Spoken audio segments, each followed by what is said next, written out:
That was one of the most boring football games I have ever watched. For the third time in the last 4 years, the Bears win 16-14 over the Detroit Lions on Thanksgiving.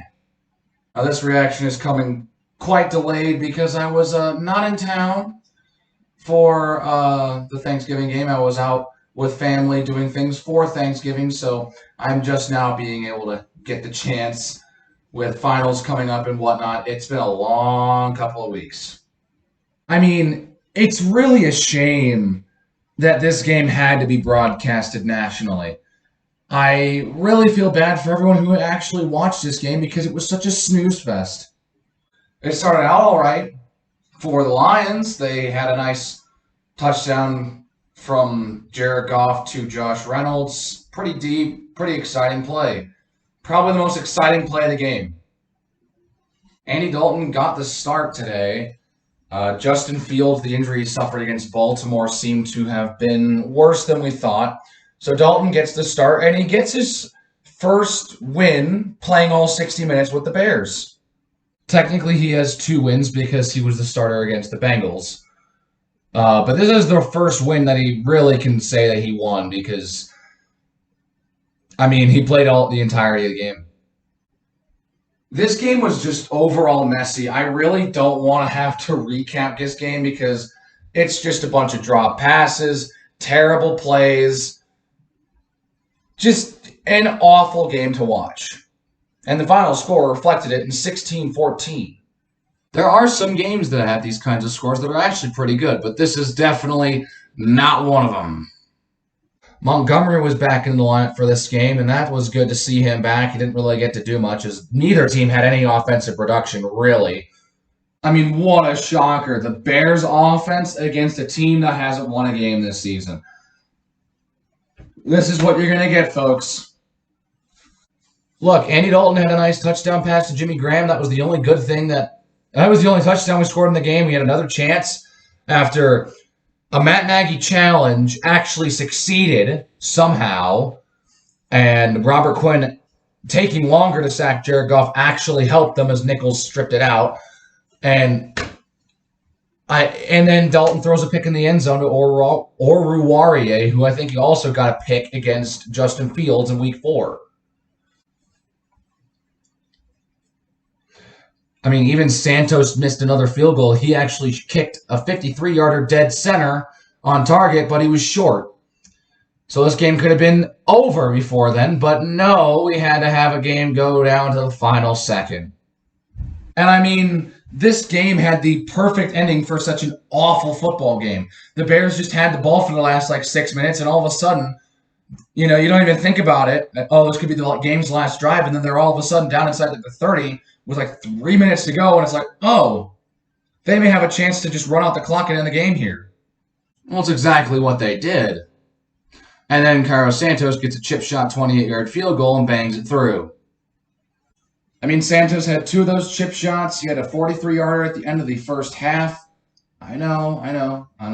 That distance is interesting, but I mean, he missed the 53-yarder, which he hasn't really had to make kicks that long a bunch. But, with a streak of 40 that he did end up having, you'd expect him to make that. Or at least have enough power to get it in there. I've said this many times before about this offense. If we keep scoring 16 points a game, we're not going to win games. This was a rare occurrence where we scored 16 points, something like that, 16, 17, 15, that kind of range, ballpark, and we won. This win feels like nothing to me. We beat a team that was 0-10-1, and it took us to the last second to do so. Matt Nagy was on the chopping block. If we lost today, he would have been gone, which part of me kind of wants. So I just have this empty feeling going into this week here. We got Arizona next, and, Murray's probably going to be out again this week. Same thing with Hopkins. They're probably going to be back against us. I don't know. I wouldn't be surprised. feels like they've been gone enough for the Cardinals to have them back. I don't know the full extent of what happened with their injuries and whatnot, so who knows?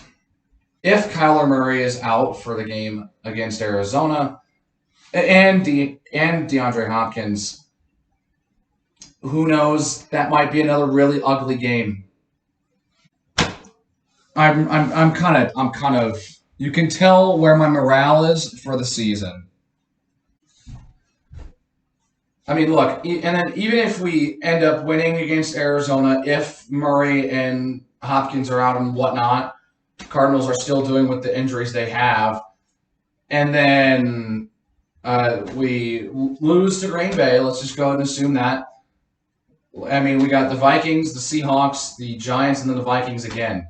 Which, to be fair, as the season has progressed, the Seahawks game has turned less into a, oh, we're not winning that game, to a, we might maybe win that game because the defense of Seattle just can't stop anything, and Wilson is still recovering.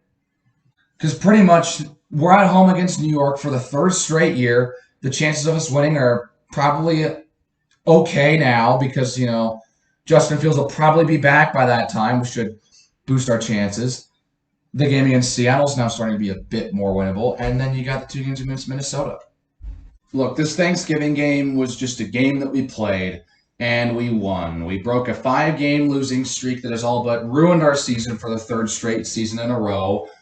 And I feel empty. I feel nothing.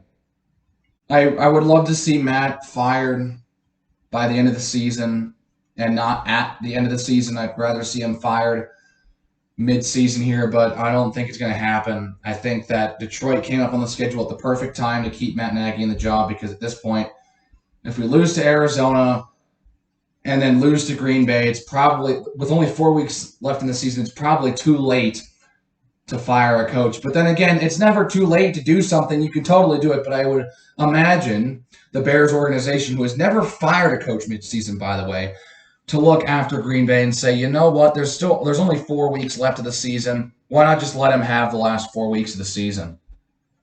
And that would be just another 4 weeks of torture for Bears fans. And I really don't know anymore because this has just been a long season. Starting out all right, 3-2, and then a 5-game losing streak kills the season. I mean, we've had a winning record through 5 games the last 3 seasons, only to come into like week 7, 8, and lose 5 straight or something, and basically ruin the season.